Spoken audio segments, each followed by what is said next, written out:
Salut à toi, Mécanique Chanel.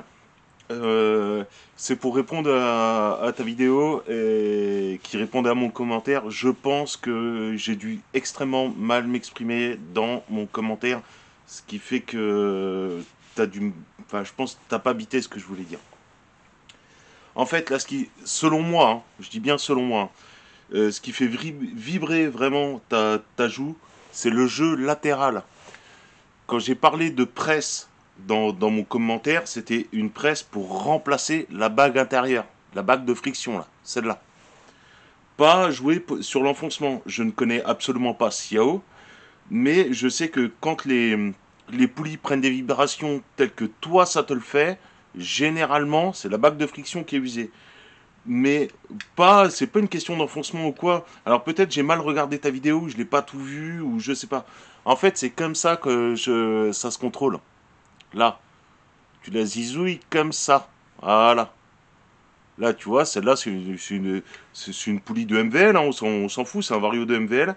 Mais ça, quand la bague de friction, comme ça, elle est morte, ton vario, il tourne comme ça.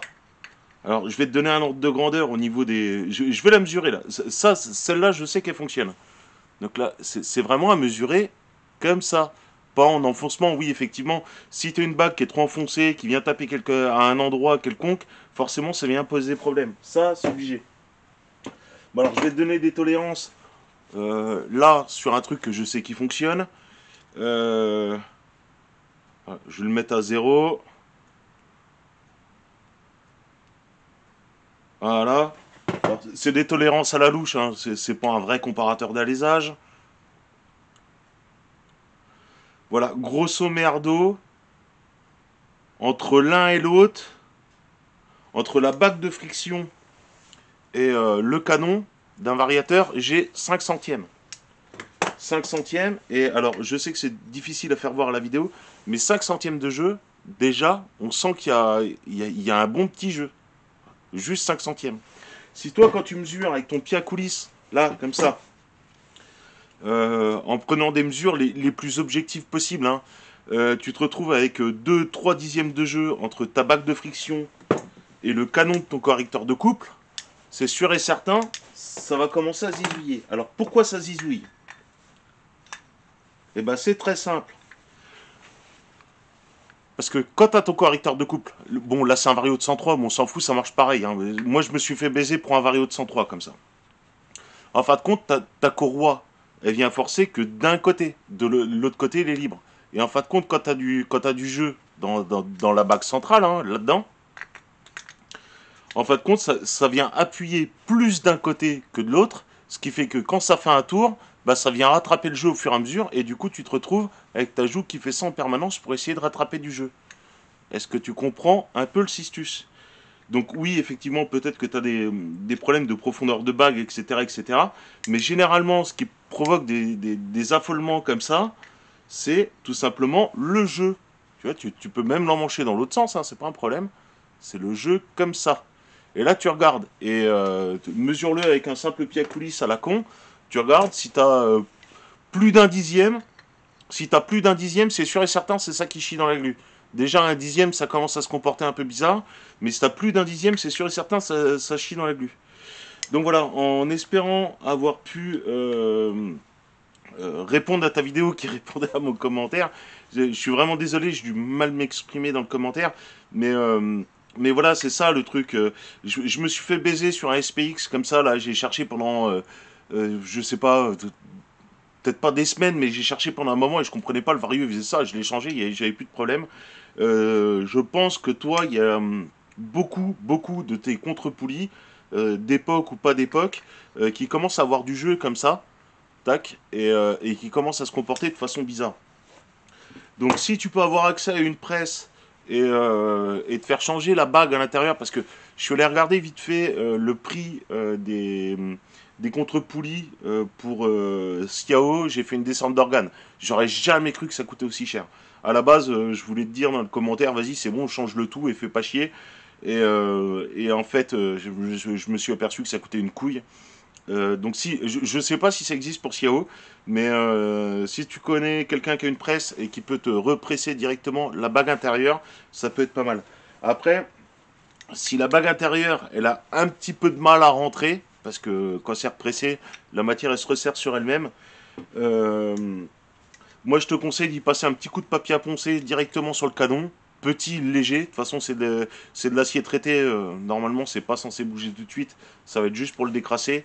Si vraiment, vraiment ça sert trop, là tu vas être dans la merde. Là tu vas être dans la merde.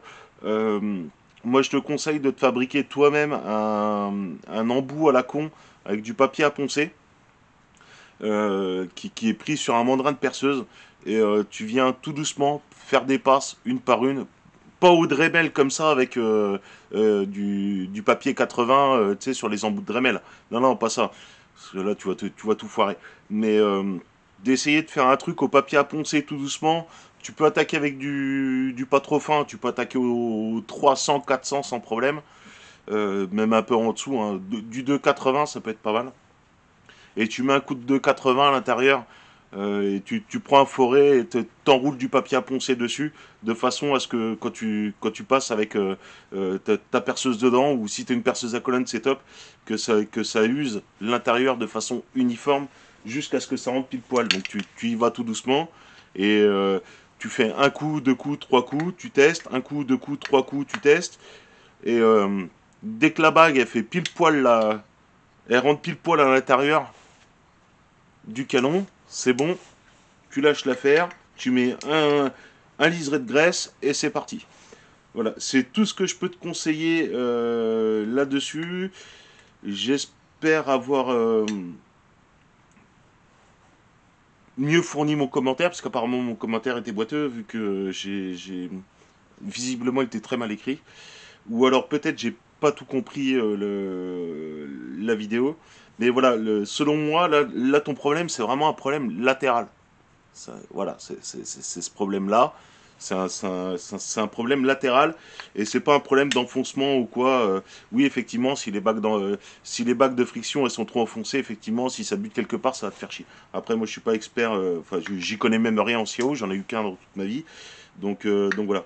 Mais en tout cas, le symptôme de ta joue qui vibre est clairement le genre de symptôme que j'ai déjà pu rencontrer avec ce genre de conneries. Donc voilà, en espérant avoir pu répondre le mieux possible à ta vidéo, en espérant surtout avoir réussi à t'aider à résoudre ton problème, parce que ça se trouve, c'est pas du tout ça, hein. Mais, euh, mais voilà, généralement, moi de mon côté, ce que j'ai constaté, c'était ça. Donc, bah, à toi de voir, et puis bah, tu me diras un peu combien t'as de jeux, de l'un, de l'autre, comment tu peux faire et tout.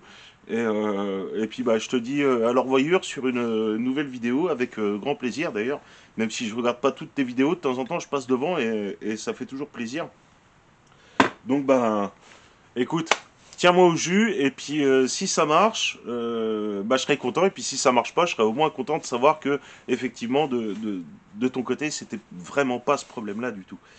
Bon, allez, salut à toi, Mécanique Chanel, et puis bonne soirée, et à dans une prochaine vidéo. Allez, salut!